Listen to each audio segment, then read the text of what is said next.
Hi കൂട്ടുകാരെ, കഴിഞ്ഞ ഗണിത ക്ലാസ്സിൽ ഞങ്ങൾ 4 അക്ക സംഖ്യകളുടെ ചില ക്രമീകരണങ്ങളൊക്കെ പഠിച്ചു.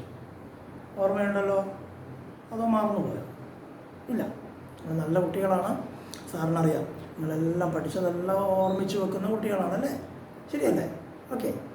എന്നാൽ നമുക്ക് നോക്കാം ഈ 4 അക്കങ്ങൾ, അതായത് 4 അക്ക സംഖ്യകളുടെ ചില ക്രമീകരണങ്ങൾ സാർ ഒന്ന് പറയാം. നിങ്ങൾ ശ്രദ്ധിച്ച് കേൾക്കണേ. അപ്പോൾ അതിനു മുമ്പ് നിങ്ങളുടെ ചില ആളുകളൊക്കെ എന്നെ ഒന്ന് സഹായിക്കണം. റെഡിയല്ലേ? ഓക്കെ, ശരി. എന്നാൽ ആരെങ്കിലും ഒരാൾ ഒരു 4 അക്ക സംഖ്യ പറയണം. അതിന് ഒരു പ്രത്യേകത കൂടി പറയാം. ആദ്യം നമ്മൾ പറയുന്നത് ഇപ്പോൾ 4-ൽ തുടങ്ങുന്ന ഒരു 4 അക്ക സംഖ്യ ആയിരിക്കട്ടെ. 4 അക്ക സംഖ്യകളാകുമ്പോൾ അതിൻ്റെ സ്ഥാനവില എത്ര വരെ വരും ഒന്ന് ഓർത്ത് നോക്കിയേ. 4 അക്ക സംഖ്യകളാണ്. 4 അക്ക സംഖ്യയിൽ അതിൻ്റെ സ്ഥാനവില, 4 അക്ക സംഖ്യകളുടെ സ്ഥാനവില എത്ര വരെ ആകാം? ഒന്നുകളാണോ? അല്ല. പിന്നെ 10 അതുമല്ല, 100 അതുമല്ല. പിന്നെ എത്രയാ? 1000 അല്ലേ? 1000 വരെ വരുമ്പോഴാണ് 4 അക്ക സംഖ്യകളായി മാറുന്നത്. ഒന്നുകൾ, 10കൾ, 100കൾ, 1000ങ്ങൾ അല്ലേ? 1000ങ്ങൾ. അപ്പം 4 അക്കങ്ങൾ വരും, 4 സ്ഥാനങ്ങൾ വരും. 1000ത്തിൻ്റെ സ്ഥാനവില വരെ ക്രമീകരിക്കുമ്പോഴാണ് 4 അക്ക സംഖ്യകൾ ആകുന്നത്. Okay, very good. എങ്കിൽ ഇപ്പോൾ സാറിനെ നിങ്ങൾ ഹെൽപ്പ് ചെയ്യേണ്ടത് 4-ൽ തുടങ്ങുന്ന ഒരു 4 അക്ക സംഖ്യ, ആരെങ്കിലും ഒരാൾ ഇഷ്ടമുള്ളൊരു 4 അക്ക സംഖ്യ. ഒരു പ്രത്യേകത പറഞ്ഞു, 4-ൽ തുടങ്ങുന്നതായിരിക്കണം, 4 ആയിരങ്ങൾ ചേർന്നതായിരിക്കണം. ആരെങ്കിലും പറഞ്ഞേ? ഉറക്കെ പറയാം, സാറ് കേൾക്കുന്നില്ല. എത്ര? 4000 പറഞ്ഞോ? 4835. Okay, very good. 4835. ഇപ്പോൾ ഇയാൾ പറഞ്ഞ ഈ സംഖ്യ സാറ് ബോർഡിൽ എഴുതാൻ പോവാണ്. എല്ലാവരും ശ്രദ്ധിച്ച് കേൾക്കണം. എത്രയാ സംഖ്യ പറഞ്ഞത്? 4835. സാറിവിടെ എഴുതാൻ പോവാണേ, നിങ്ങളൊക്കെ ശ്രദ്ധിക്കണം. 4835. ഗുഡ്. ഇനി വേറൊരാളൊരു സംഖ്യ പറഞ്ഞ് സാറിനെ സഹായിക്കണം. അതും 4-ൽ തുടങ്ങുന്നത് തന്നെ ആവണേ. നിങ്ങൾ പറയുന്നതൊക്കെ 4 ആയിരങ്ങളിൽ തുടങ്ങുന്നവയായിരിക്കണം. പറഞ്ഞേ, എത്രയാ പറഞ്ഞേ? 4286.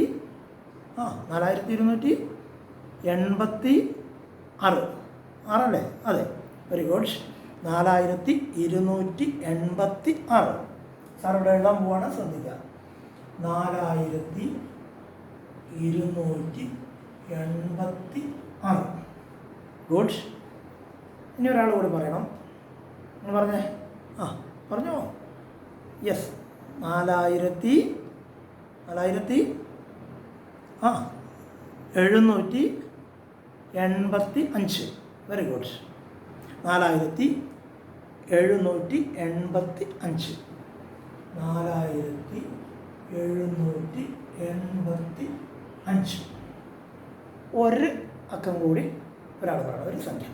4000 തുടങ്ങുന്ന ഒരു സംഖ്യ കൂടി. ആരാ പറയുക? ഓക്കെ, പറഞ്ഞോ. 4000 കേൾക്കുന്നില്ല. 4180. Very good. 4180. അതല്ല പറഞ്ഞേ? ഓക്കെ, 4180. ഗുഡ്. ഇപ്പോൾ എല്ലാവരും ശ്രദ്ധിച്ചേ.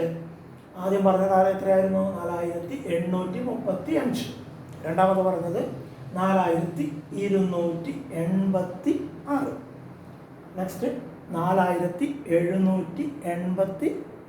Very good. അടുത്തത് 4180. എല്ലാവർക്കും ഒരു ക്ലാപ്പ്. വെരി ഗുഡ്, നല്ല കുട്ടികൾ. എന്നെ ഇവിടെ ശ്രദ്ധിക്കാം.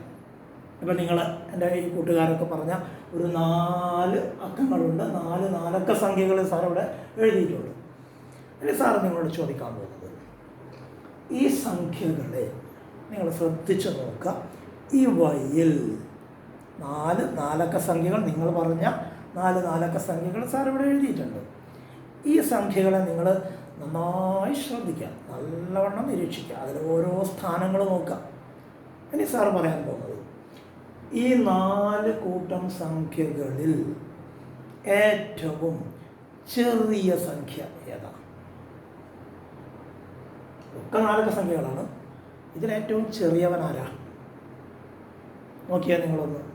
ശരാ, ഇപ്പോൾ ആ കൺഫ്യൂഷൻ ആയില്ലേ? ഇതെങ്ങനെയാണ് അപ്പോൾ നമ്മൾ ചെറിയ സംഖ്യ കണ്ടുപിടിക്കുക? പ്രയാസമില്ല, സാർ പറഞ്ഞുതരാം, നിങ്ങളൊന്ന് ശ്രദ്ധിച്ച് കേട്ടാൽ മതി കേട്ടോ. ഒരു കൂട്ടം 4 നാലക്ക സംഖ്യകൾ തന്നാൽ അതിൽ ചെറിയ സംഖ്യ ഏതാണ്, ഏറ്റവും ചെറിയവൻ ആരാണ് എന്ന് നമുക്ക് എളുപ്പത്തിൽ കണ്ടുപിടിക്കാൻ ഒരു സൂത്രമുണ്ട്. എല്ലാവരും നോക്കുക. നമ്മൾ എന്ത് ചെയ്യണം? എല്ലാം നാലക്ക സംഖ്യകളാണ് എന്ന് നമ്മൾ ആദ്യം കണ്ടു അല്ലേ? അപ്പോൾ പിന്നെ നമ്മൾ അതിൽ ഏറ്റവും അവസാനത്തെ സ്ഥാനവില എത്രയായിരിക്കും എന്നാണ് പറഞ്ഞത്? നാലക്ക സംഖ്യകളുടെ അവസാനത്തെ സ്ഥാനവില എന്ന് പറഞ്ഞാൽ ആയിരങ്ങളായിരിക്കും. അത് നമുക്കൊക്കെ അറിയാം അല്ലേ? ആയിരങ്ങൾ ചേരുമ്പോഴാണ് അത് നാലക്കങ്ങളാവുന്നത്. ആയിരത്തിൻ്റെ സ്ഥാനവില വരെ വരുമ്പോഴാണ് നാലക്കങ്ങളാവുന്നത്. ശരിയല്ലേ? ഓക്കെ, അപ്പോൾ നമുക്ക് പരിശോധിക്കാം. അപ്പോൾ ഈ സംഖ്യ എടുക്കാം. 1, 10, 100, 1000 അല്ലേ? അപ്പോൾ 1000 അവസാനിക്കുന്ന സംഖ്യകളാണ് നാലക്ക സംഖ്യകൾ വരുന്നത്. അപ്പോൾ ഇവിടെ നമ്മൾ എല്ലാ നാലക്ക സംഖ്യകളുടെയും 1000ൻ്റെ സ്ഥാനങ്ങൾ ആദ്യം പരിശോധിക്കുക. ഒരു കൂട്ടം നാലക്ക സംഖ്യകൾ തന്ന് അതിലേറ്റവും ചെറിയത് കണ്ടുപിടിക്കാൻ പറഞ്ഞാൽ എന്താ എളുപ്പ വഴി പറഞ്ഞത്? യെസ്, ആ സംഖ്യകളിൽ എല്ലാം നാലക്ക സംഖ്യകളാണെങ്കിൽ നമുക്കറിയാം അവ 1000 അവസാനിക്കുന്ന സംഖ്യകൾ, അതായത് 1000ൻ്റെ സ്ഥാനവിലകളായിരിക്കും അവസാനിക്കുക. അപ്പോൾ നമ്മൾ എല്ലാ സംഖ്യകളുടെയും 1000ൻ്റെ സ്ഥാനവില ഏതാണ് സംഖ്യ എന്ന് പരിശോധിക്കാം. ഇവിടെ നമ്മൾ നോക്കാം. ഇത് 1000ൻ്റെ സ്ഥാനവില എത്രയാണ്? 4 അല്ലേ? 1, 10, 100, 1000. 1000ൻ്റെ സ്ഥാനത്ത് വരുന്നത് എത്രയാണ്? 4. അപ്പോൾ നമ്മൾ അടുത്തത് പരിശോധിക്കാം. ഇവിടെയോ? ഇവിടെയും 4. ഇവിടെയോ? 1, 10, 100, 1000. ഇതും 4. ഇവിടെയോ? ഇതും 4. ശരാ, ഇതിപ്പോൾ പുലിവാലായി അല്ലേ? 4 നാലക്ക സംഖ്യ തന്നു. അവയൊക്കെ നമ്മൾ അതിൻ്റെ 1000ൻ്റെ സ്ഥാനം പരിശോധിക്കുമ്പോൾ അവിടെയൊക്കെ എത്രയാ സംഖ്യകൾ? 4കൾ. എല്ലാം 4 ആയിരങ്ങൾ ചേർന്നതാണ്. അതായത് 4000. 4000ങ്ങൾ ചേർന്നാൽ 4000. 4000ങ്ങൾ ചേരുമ്പോൾ 4000.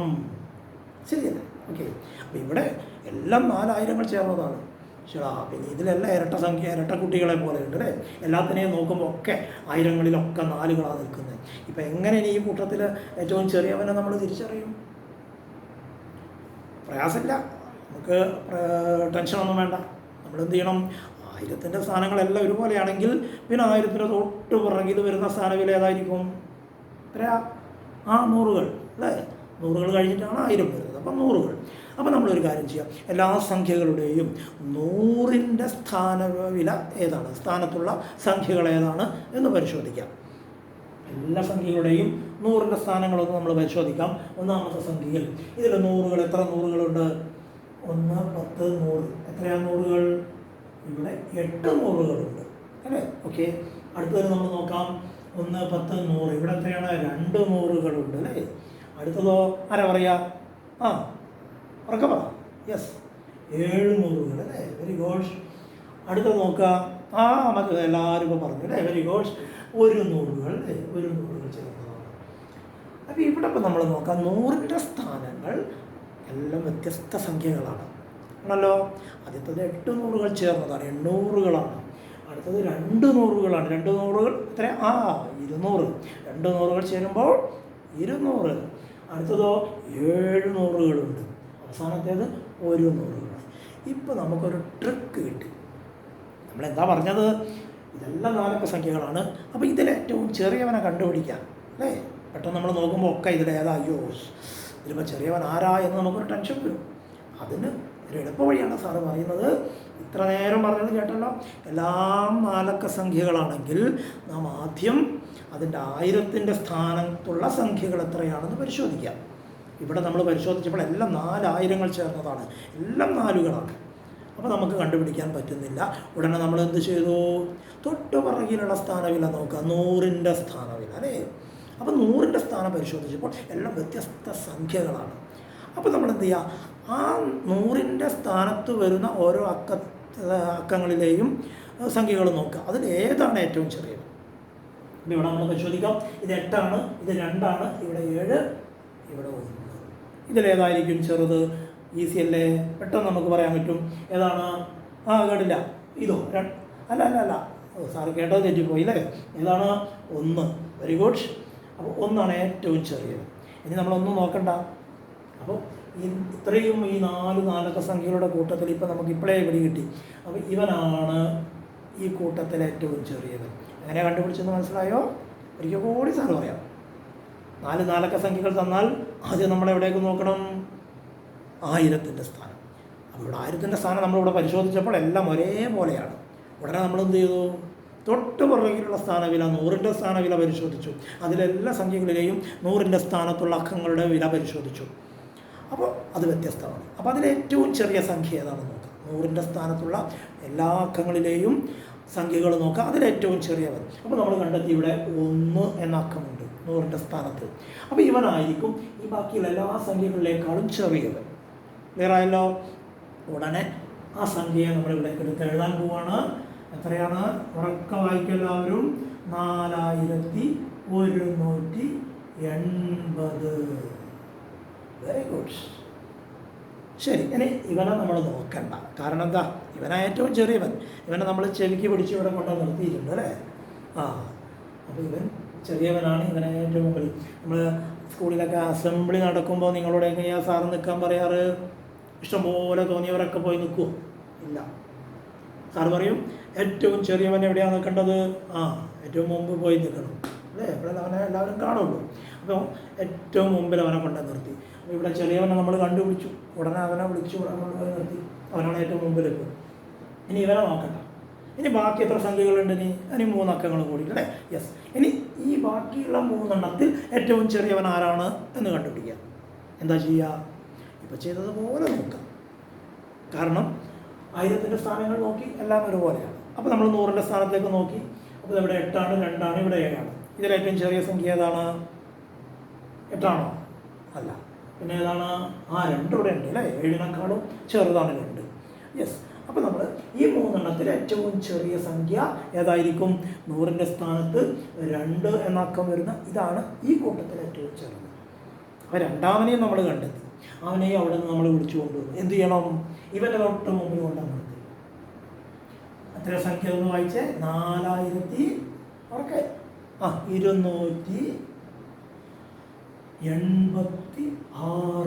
Very good. ഇനി നമ്മൾ എന്ത് ചെയ്യണം? എത്ര സംഖ്യകൾ ഇനി ബാക്കിയുണ്ട്? 2 പേര് കൂടിയുണ്ട് അല്ലേ. ഇനി അവർ 2 പേരിലും ഏറ്റവും ചെറുതാരാണെന്ന് നോക്കാം. ആ കൂട്ടത്തിൽ ചെറിയവൻ ആരാ? അപ്പോൾ നമുക്ക് എളുപ്പമായി കണ്ടുപിടിക്കാം. ഇവിടെ 100ൻ്റെ സ്ഥാനം നോക്കി 8, ഇവിടെ 7. 8ഓ 7ഓ ഏതാ ചെറുത്? 7 അല്ലേ. അപ്പോൾ ഇവനായിരിക്കും ഇവനെക്കാളും ചെറുത്. ഇവിടെ ഞാൻ അവനെ കൊണ്ടുപോയി ഇവൻ്റെ അടുത്ത്. 4785. ഇനി ആര് ബാക്കിയുണ്ട്? ഇവനാണ് ഏറ്റവും വലിയവൻ അല്ലേ. അപ്പം ഏറ്റവും പുറകിലെ വന്ന് നിൽക്കുകയുള്ളൂ. ഇനി വേറെ ആരുമില്ല. അപ്പോൾ ഇവനെ കൊണ്ടുപോയി ഇവിടെ നിർത്തി. അവൻ്റെ സംഖ്യ ഏതാണ്? 4835. അപ്പോൾ നമ്മൾ എന്താ ചെയ്ത്? വല്ലതും പിടികിട്ടിയോ? അതെ, നമുക്ക് 4 അക്ക സംഖ്യകൾ കിട്ടി.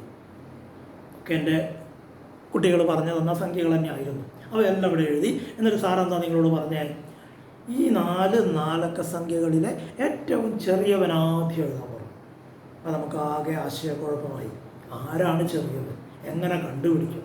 അപ്പോഴാണ് സാറൊരു വിദ്യ പറഞ്ഞു തന്നത്. എന്തായിരുന്നു? 4 അക്ക സംഖ്യകൾ തന്നപ്പോൾ നമ്മളതിലെ 4 അക്കങ്ങളാണ്. അത് 1000ൻ്റെ സ്ഥാനങ്ങൾ വരെ വരും. അപ്പോൾ എല്ലാ സംഖ്യകളുടെയും 1000ൻ്റെ സ്ഥാനവിലകൾ പരിശോധിച്ചു. അവിടെ ഓരോ 1000ത്തിലും എത്ര ഏതാണ് അക്കങ്ങളെന്ന് പരിശോധിച്ചു. ഇവിടെ എല്ലാം ഒരേപോലെ 4കളായിരുന്നു, 4000ങ്ങളായിരുന്നു. അപ്പോൾ നമുക്ക് തിരിച്ചറിയാൻ പറ്റുന്നില്ല. അപ്പോൾ നമ്മൾ സാറ് എളുപ്പവഴി വീണ്ടും പറഞ്ഞു, 1000ങ്ങളെല്ലാം ഒരുപോലെയാണെങ്കിൽ തൊട്ട് പുറകിലുള്ള 100ൻ്റെ സ്ഥാനവില നോക്കാം. അപ്പം നിങ്ങളൊക്കെ പരിശോധിച്ചു. അപ്പോൾ നമുക്ക് എളുപ്പമായി. 100ൻ്റെ സ്ഥാനത്ത് എല്ലാം വ്യത്യസ്ത അക്കങ്ങളാണ്. അപ്പോൾ അവയിൽ ഏറ്റവും ചെറിയവൻ ആരാണെന്ന് വേഗം കണ്ടെത്തി നമ്മൾ. അപ്പോൾ ആ 100ൻ്റെ സ്ഥാനത്ത് ഏറ്റവും ചെറിയ അക്ക ഏതാണോ ആ സംഖ്യ ആയിരിക്കും ആ കൂട്ടത്തിലെ ഏറ്റവും ചെറിയവനെന്ന് നമ്മൾ തിരിച്ചറിഞ്ഞു. ഉടനെ നമ്മൾ ആ സംഖ്യയെ ഏറ്റവും ആദ്യം കൊണ്ടുപോയി എഴുതി. അതേ ക്രമത്തിൽ അടുത്ത ബാക്കിയുള്ളവയിൽ ഏറ്റവും ചെറിയവനെ നമ്മൾ 100ൻ്റെ സ്ഥാനം നോക്കി കണ്ടുപിടിച്ചു. അത് രണ്ടാമത് കൊണ്ടുപോയി എഴുതി. അതേ ക്രമത്തിൽ മൂന്നാമത്തെയും പിന്നെ അവസാനത്തെയും ക്രമീകരിച്ചു. ഇവിടെ അപ്പോൾ ഈ രീതിയിലാണ് നമ്മൾ ചെറിയവൻ തൊട്ട് വലിയവൻ ഏറ്റവും വലിയവൻ എന്ന രീതിയിൽ അക്കങ്ങളെ നമ്മൾ കണ്ടുപിടിക്കുന്നത്. അത് മനസ്സിലായല്ലോ? ഓക്കെ.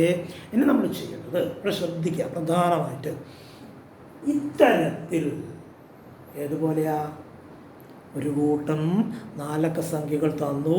അവയെ ഇപ്പം നമ്മൾ മാറ്റി എഴുതിയത് എങ്ങനെയാ? തോന്നിയ പോലെയാണോ? അല്ല. എങ്ങനെ എഴുതിയത്? അവയിൽ ഏറ്റവും ചെറിയവനെ നമ്മൾ കണ്ടെത്തിയ ഒരു വിദ്യ ഉപയോഗിച്ചിട്ട്, പിന്നെ അതിൻ്റെ തൊട്ട് വലിയവനെ, പിന്നെ ഏറ്റവും വലിയവനെ, അതിനേക്കാളും വലിയവനെ, അങ്ങനെ നമുക്ക് തന്ന സംഖ്യകളെ ഏറ്റവും ചെറുതിൽ നിന്ന് ഏറ്റവും വലുതിലേക്ക് നമ്മൾ ക്രമീകരിച്ച് മാറ്റി എഴുതി. ശരിയല്ലേ? ഇവിടെ നമ്മൾ നോക്കിയാൽ അറിയാം. ഇതാണ് ഈ കൂട്ടത്തിൽ ഏറ്റവും ചെറുതിവനാണ് 4150. രണ്ടാമത്തത് 4286. മൂന്നാമത്തത് 4785. അവസാനത്തത് 4835. അല്ലേ? അപ്പോൾ ഈ രീതിയിൽ എല്ലാവരും ശ്രദ്ധിക്കുന്നുണ്ടല്ലോ? ആരോ കളിക്കുന്നുണ്ടോ? ഇല്ല. യെസ്, നല്ല കുട്ടികളാണ് നിങ്ങൾ. എല്ലാവരും സാധാരണ ശ്രദ്ധിച്ചിരിക്കുന്നുണ്ട് അല്ലേ? ഓക്കെ. അപ്പം നമുക്ക് കിട്ടിയ 4 അക്ക സംഖ്യകളെ നമ്മൾ എന്ത് രീതിയിലാണ് ക്രമീകരിച്ചത്? അവയിൽ ഏറ്റവും ചെറുതിന് ആദ്യം, അതിൻ്റെ തൊട്ട് വലുത്, അതിൻ്റെ വലുത്, ഏറ്റവും വലുത്.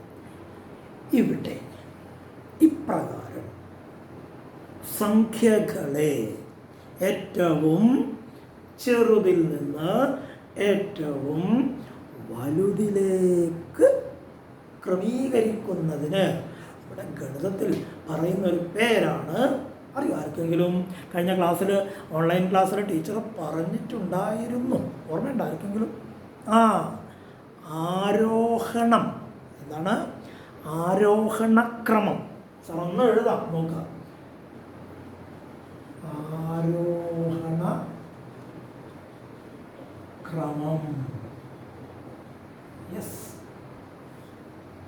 എന്താണ് ആരോഹണക്രമം? മനസ്സിലായോ? എന്താണ് ആരോഹണക്രമം എന്ന് പറഞ്ഞാൽ? സാർ ഇപ്പം പറഞ്ഞു, ഏറ്റവും ചെറുതിൽ നിന്ന് സംഖ്യകളെ ഏറ്റവും വലുതിലേക്ക് ക്രമീകരിക്കുക. ചെറുതിന്ന് വലുതിലേക്ക്. എന്താണ്? ചെറുതിൽ നിന്ന് വലുതിലേക്ക് ക്രമീകരിക്കുക. ആരോഹണം ചെയ്യുക. മലയാളത്തിൽ നിങ്ങൾ കേട്ടിട്ടുണ്ടാവും ചിലപ്പോഴൊക്കെ. പർവ്വതാരോഹണം. എന്താണ്? മലയുടെ മുകളിലേക്ക്, പർവ്വതത്തിൻ്റെ മുകളിലേക്ക് കയറുക. അപ്പം ഏറ്റവും ചെറുതിൽ നിന്ന് ഏറ്റവും അടിയിൽ നിന്ന് മുകളിലേക്ക് ചുവടെ അങ്ങനെ മുകളിലേക്ക് കയറിപ്പോവാം അല്ലേ? അപ്പോൾ ഏറ്റവും ചെറുതിൽ നിന്ന് ഏറ്റവും വലുതിലേക്ക് ഇപ്രകാരം സംഖ്യകളെ ക്രമീകരിക്കുന്നതിനാണ് എന്ത് പറയുക? ആരോഹണക്രമം എന്ന് പറയുന്നത്. എല്ലാവർക്കും ഇപ്പോൾ മനസ്സിലായിട്ടുണ്ടാവുമെന്ന് വിചാരിക്കുന്നു. കഴിഞ്ഞ ഓൺലൈൻ ക്ലാസ് എടുത്ത ടീച്ചർ സൂചിപ്പിച്ച ചില കാര്യങ്ങളുണ്ടായിരുന്നു. അത് ചില എൻ്റെ കൊച്ചു കൂട്ടുകാർക്ക് മനസ്സിലായില്ല എന്ന് ഗ്രൂപ്പിലൂടെ പറഞ്ഞപ്പോൾ സാറിന് അതൊന്നുകൂടി വിശദീകരിക്കാൻ തോന്നി.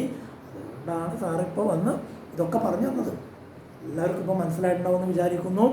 ആരോഹണക്രമം എന്താണ് എന്ന് ഒരിക്കൽ കൂടി പറഞ്ഞ് സാർ അവസാനിപ്പിക്കാം. ആരോഹണക്രമം, പേര് പോലെ തന്നെ ആരോഹണക്രമം അല്ലേ? ചെറുതിൽ നിന്ന് വലുതിലേക്ക് പോവാം. ചെറുതിൽ നിന്ന് വലുതിലേക്ക് സംഖ്യകളെ ക്രമീകരിക്കുന്നതിനാണ് ആരോഹണക്രമമെന്ന് പറയുന്നത്. മനസ്സിലായിട്ടുണ്ടല്ലോ? Very good. തിരിച്ചൊരു കാര്യം കൂടിയുണ്ട്, അത് പെട്ടെന്ന് നമുക്ക് മനസ്സിലാവും. ആരോഹണക്രമം മനസ്സിലാക്കിയപ്പോൾ ഇനി ഈസി ആയിട്ട് മനസ്സിലാക്കാൻ പറ്റും ഒരു ചെറിയ കാര്യം കൂടി. എന്താണെന്നറിയോ? നമ്മളിപ്പോൾ ക്രമീകരിച്ചത് തന്ന സംഖ്യകളെ ഏറ്റവും ചെറുതാദ്യം, അതിൻ്റെ വലുത്, അതിൻ്റെ വലുത്, അതിൻ്റെ വലുത് ആരോഹണക്രമത്തിൽ എഴുതി. ആരോഹണക്രമത്തിലേക്ക് ക്രമീകരിച്ചു. ഇത് തിരിച്ച് റിവേഴ്സായിട്ട്, അതായത് ഒരു കൂട്ടം സംഖ്യകൾ തന്ന് അത് ഏറ്റവും വലിയവനെ നമ്മൾ ആദ്യം കൊണ്ടുപോയി നിർത്തി. അസംബ്ലി കഴിഞ്ഞ് തിരിച്ച് ക്ലാസ്സിലേക്ക് പോകുമ്പോൾ നമ്മൾ എന്താ ചെയ്യുക? നിങ്ങൾ നിൽക്കുന്ന സ്ഥാനത്ത് നിന്ന് പോകുമ്പോൾ നിങ്ങൾ സാർ നേരത്തെ പറഞ്ഞ പോലെ ഏറ്റവും ചെറിയവൻ ഏറ്റവും മുമ്പിൽ, അതിൻ്റെ വലുത് എന്നുള്ള ക്രമത്തിൽ പോയി നിൽക്കും അല്ലേ. അസംബ്ലി ഡിസ്പേഴ്സ് എന്ന് പറയുമ്പോൾ അത് കഴിഞ്ഞാൽ നിങ്ങൾ ക്ലാസ്സിലേക്ക് പോകാൻ വേണ്ടി എന്ത് ചെയ്യും? തിരിഞ്ഞു നിൽക്കും. നിങ്ങൾ നിൽക്കുന്നിടത്ത് തിരിഞ്ഞു നിൽക്കും. ഇപ്പോൾ ലൈൻ എങ്ങനെയായിട്ടുണ്ടാവും? ഏറ്റവും വലിയവനായിരിക്കും മുമ്പിലുണ്ടാവുക അല്ലേ. യെസ്, അതിൻ്റെ തൊട്ട് ചെറുത്, ഏറ്റവും പുറകിൽ ഏറ്റവും ചെറിയവനായിരിക്കും അല്ലേ. ഇതേപോലെ തന്നെ ഒരു കൂട്ടം സംഖ്യകൾ തന്നിട്ട് ഏറ്റവും വലിയവനെ നമ്മൾ ആദ്യം കണ്ടെത്തും, പിന്നെ അതിൻ്റെ തൊട്ട് ചെറിയവന്, പിന്നെ ഏറ്റവും ചെറിയവൻ. ആ രീതിയിലേക്ക് വലുതിൽ നിന്ന് ചെറുതിലേക്ക് ചിലപ്പോൾ നമ്മൾ സംഖ്യകളെ ക്രമീകരിക്കേണ്ടി വരും. ഇതേപോലെ ചെയ്യാം. കൂട്ടത്തിൽ നിന്ന് ഏറ്റവും വലിയവൻ ആദ്യം കണ്ടുപിടിക്കുക. എന്ത് ചെയ്യണം? നേരത്തെ പറഞ്ഞതേ സിസ്റ്റം. 4 അക്ക സംഖ്യകളാണെങ്കിൽ അതിൽ 1000ൻ്റെ സ്ഥാനങ്ങളാണ് അവസാനിക്കുക. അപ്പോൾ 1000ൻ്റെ സ്ഥാനങ്ങൾ പരിശോധിക്കുക എല്ലാത്തിലും. അവിടെ വ്യത്യസ്തമാണെങ്കിൽ എന്ത് ചെയ്യണം? ആ 1000ൻ്റെ സ്ഥാനത്തുള്ള എല്ലാ അക്കങ്ങളും നോക്കുക. അതിൽ ഏറ്റവും വലിയ സംഖ്യ ആരാണോ അതായിരിക്കും ആ കൂട്ടത്തിലെ ഏറ്റവും വലിയ സംഖ്യ. അത് നമ്മൾ ആദ്യം എടുത്തെഴുതാം. പിന്നീട് എന്ത് ചെയ്യണം? അതിൻ്റെ ചെറിയവൻ ആരാണ് നോക്കുക, അതെടുത്തെഴുതാം. ഇനി 1000ൻ്റെ സ്ഥാനം നേരത്തെ പറഞ്ഞ പോലെ എല്ലാം ഒരുപോലെയാണെങ്കിൽ 100ൻ്റെ സ്ഥാനത്തേക്ക് പോവുക. 100ൻ്റെ സ്ഥാനത്തുള്ള അക്കങ്ങളെ പരിശോധിക്കുക. അതിലേറ്റവും വലിയവൻ ആദ്യം എടുത്തെഴുതുക. അതിനുശേഷം ബാക്കിയുള്ള സംഖ്യകളെ നോക്കുക. 100ൻ്റെ സ്ഥാനത്ത് അതിൽ ഏറ്റവും വലുതേതാണ് അത് രണ്ടാമതായി എടുത്തെഴുതുക.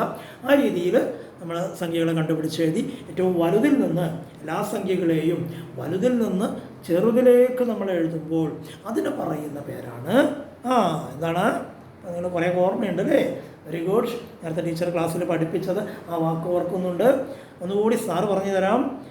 വലുതിൽ നിന്ന് സംഖ്യകളെ ചെറുതിലേക്ക് ക്രമീകരിക്കുന്നതിനാണ്. നിങ്ങൾ നോക്കിയിരുന്നു സാർ എന്താ എഴുതാൻ പോന്നേന്ന്.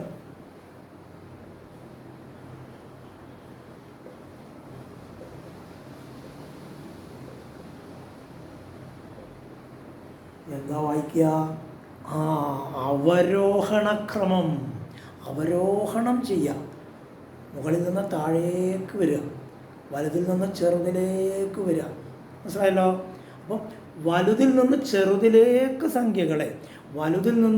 ചെറുതിലേക്ക് സംഖ്യകളെ ക്രമീകരിക്കുന്നതിനാണ് അവരോഹണക്രമം എന്ന് പറയുക. അവരോഹണം, വലുതിൽ നിന്ന് ചെറുതിലേക്ക്. ആരോഹണം എന്ന് പറഞ്ഞാൽ ചെറുതിൽ നിന്ന് വലുതിലേക്ക്. മനസ്സിലായിട്ടുണ്ടല്ലോ? ഓക്കെ. അപ്പോൾ ഒരു കൂട്ടം സംഖ്യകൾ തന്ന് അവയെ ആരോഹണക്രമത്തിൽ എഴുതാൻ പറഞ്ഞാൽ നിങ്ങൾക്കിപ്പോൾ മനസ്സിലായി എന്താ ചെയ്യേണ്ടത്? തന്ന സംഖ്യകളെ നിങ്ങൾ ഏറ്റവും ചെറുത് കണ്ടുപിടിക്കും, അതിൽ നിന്ന് ഏറ്റവും വലുതിലേക്ക് വരെ ക്രമീകരിക്കും. അത് ആരോഹണം. ഒരു കൂട്ടം സംഖ്യകളെ വലുതിൽ നിന്ന് ചെറുതിലേക്ക് ക്രമീകരിക്കും. ഏറ്റവും വലുത്, അതിൻ്റെ താഴെ. ആ രീതിയിൽ വലുതിൽ നിന്ന് ചെറുതിലേക്ക് ക്രമീകരിക്കുന്നതാണ് അവരോഹണ ക്രമം. എല്ലാവർക്കും മനസ്സിലായല്ലോ? ഓക്കെ. ഒരൊറ്റ ഉദാഹരണം കൂടി പറഞ്ഞ് നമുക്ക് നിർത്താം. എല്ലാവരും ശ്രദ്ധിക്കാം. ഇവിടെ നോക്കാം. ആർക്കെങ്കിലും സംഖ്യകൾ പറയാനുണ്ടോ? ഒരാൾ പറഞ്ഞ്, ആരെങ്കിലും ആൾ പറഞ്ഞ്, എത്രയാ കേട്ടില്ല, ഉറക്കെ പറ. 5428. Okay, very good.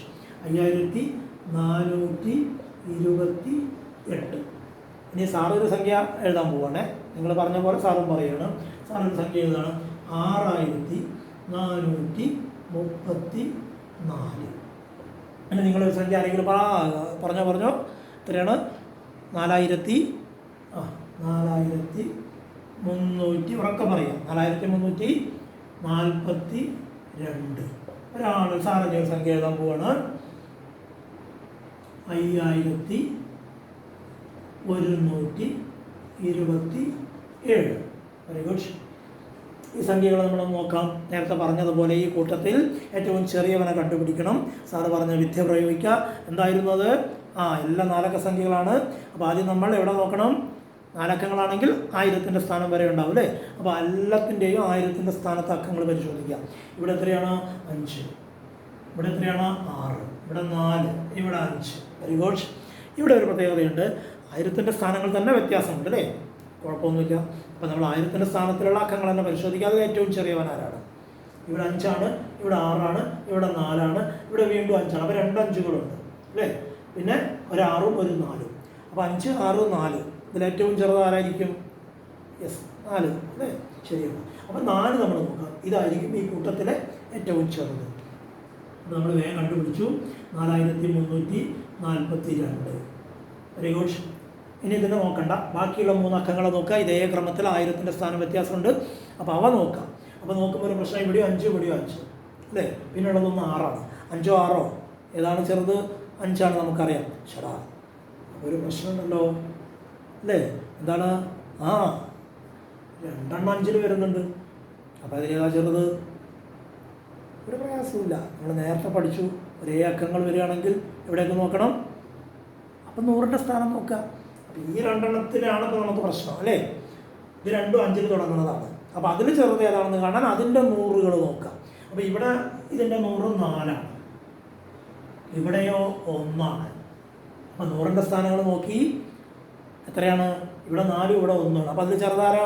1. അപ്പോൾ നമുക്കൊരു കാര്യം മനസ്സിലായി, ഈ 2 എണ്ണത്തിലെ ചെറുത് ഇവനാണ്. ഇവിടെ കിട്ടിയല്ലോ. അപ്പോൾ ഇവനെ എങ്ങനെ എടുത്ത് എഴുതാം? 5127. അപ്പോൾ ഇതിൻ്റെ വലുതായിരിക്കും ഇത്, കാരണം ഇത് 2ഉം 5ൽ അവസാനിക്കണതാണ് അല്ലേ? അപ്പോൾ ഇതിൽ ആ 2 എണ്ണത്തിൽ ചെറുത് ഇതാണെങ്കിൽ അതിന് തൊട്ട് വലുത് ഇതായിരിക്കും. അപ്പോൾ ഇതിൻ്റെ 3ാമത് എടുത്ത് എഴുതി 5428. ഇനി ആരാ ബാക്കിയുള്ളത്? ഒരാൾ കൂടിയുണ്ട്, അത് ഏറ്റവും വലുത് 6434. എത്ര എളുപ്പത്തിൽ നിങ്ങൾ ചെയ്തു. Very good. നല്ല മിടുക്കരാണ് നിങ്ങൾ അല്ലേ? അപ്പം ഈസി ആയിട്ട് നമ്മൾ ഇപ്പോൾ ഒരു കൂട്ടം സംഖ്യകൾ തന്നാൽ അവയെ വലുതിൽ നിന്ന് ചെറുതിലേക്കും ചെറുതിൽ നിന്ന് വലുതിലേക്കും എഴുതാൻ ഇപ്പം നിങ്ങൾക്ക് കഴിയുമെന്ന് മനസ്സിലായി. അതായത് ആരോഹണക്രമവും അവരോഹണക്രമവും എങ്ങനെയാണെന്ന് നിങ്ങളിപ്പോൾ മനസ്സിലാക്കി. Very good. ഇതേപോലെ നിങ്ങൾക്ക് ഇഷ്ടപ്പെട്ട സംഖ്യകളൊക്കെ നിങ്ങൾ 4 അക്ക സംഖ്യകൾ എഴുതി നോക്കുക. ഇഷ്ടമുള്ള ഒരു 4ഓ 5ഓ 4 അക്ക സംഖ്യകൾ എഴുതിയിട്ട് സാറ് ഇപ്പം ഒന്ന് പഠിപ്പിച്ച് തന്നതുപോലെ നിങ്ങൾ തന്നെ ഇരുന്ന് ചിന്തിക്കുക. അതിൽ ഏറ്റവും ചെറുത് ഏറ്റവും അതിന് തൊട്ട് വലുതായ രീതിയിൽ നിങ്ങൾ സാർ ഒരു ടാസ്ക് തരികയാണ്, ഒരു വർക്ക് തരികയാണ്. നിങ്ങൾക്ക് ഇഷ്ടമുള്ള 4 അക്ക സംഖ്യകൾ എഴുതിയിട്ട് അവയെ നിങ്ങൾ 2 രീതിയിൽ എഴുതാം. എങ്ങനെയൊക്കെയാണ്? അത് ആരോഹണക്രമത്തിൽ എഴുതണം, പിന്നെ അതുപോലെ തന്നെ വേറെ 4 അക്ക സംഖ്യകൾ എഴുതിയ ശേഷം അവയെ അവരോഹണക്രമത്തിൽ എഴുതാം. ഇങ്ങനെ ഇഷ്ടം പോലെ എത്ര വേണമെങ്കിലും ചെയ്യാം. നിങ്ങൾ ചെയ്തത് നിങ്ങൾ നോട്ട് ബുക്കിൽ വൃത്തിയായിട്ട് എഴുതിയിട്ട് സാറിന് അയച്ചു തരാൻ മറക്കരുത്. സാർ നോക്കും, കാത്തിരിക്കണം കേട്ടല്ലോ. വേറല്ലേ? റെഡിയല്ലേ? ഉറക്കെ പറ. ഓക്കെ, നല്ല കുട്ടികളാണ്. അപ്പോൾ എല്ലാവരും റെഡിയാണ്, മിടുക്കന്മാരാണ്. അപ്പോൾ സാറിൻ്റെ എന്തെങ്കിലും സംശയം ഉണ്ടെങ്കിൽ ഈ വീഡിയോ വീണ്ടും കേൾക്കുക. എന്താണ് അവരോഹണക്രമം, എന്താണ് ആരോഹണക്രമം ഒന്നുകൂടി ഒക്കെ ശ്രദ്ധിച്ച് കേട്ട് മനസ്സിലാക്കിയിട്ട് അത് സാർ പറഞ്ഞതുപോലെ നിങ്ങൾക്ക് ഇഷ്ടമുള്ള സംഖ്യകൾ ഉപയോഗിച്ചുകൊണ്ട് ആരോഹണക്രമവും അവരോഹണക്രമവും ഒക്കെ എഴുതിയിട്ട് സാറിന് അത് അയച്ചു തരിക. സാറ് കാത്തിരിക്കുകയാണ്. ഓക്കെ, അടുത്ത ക്ലാസ് കാണും വരെ ബൈ.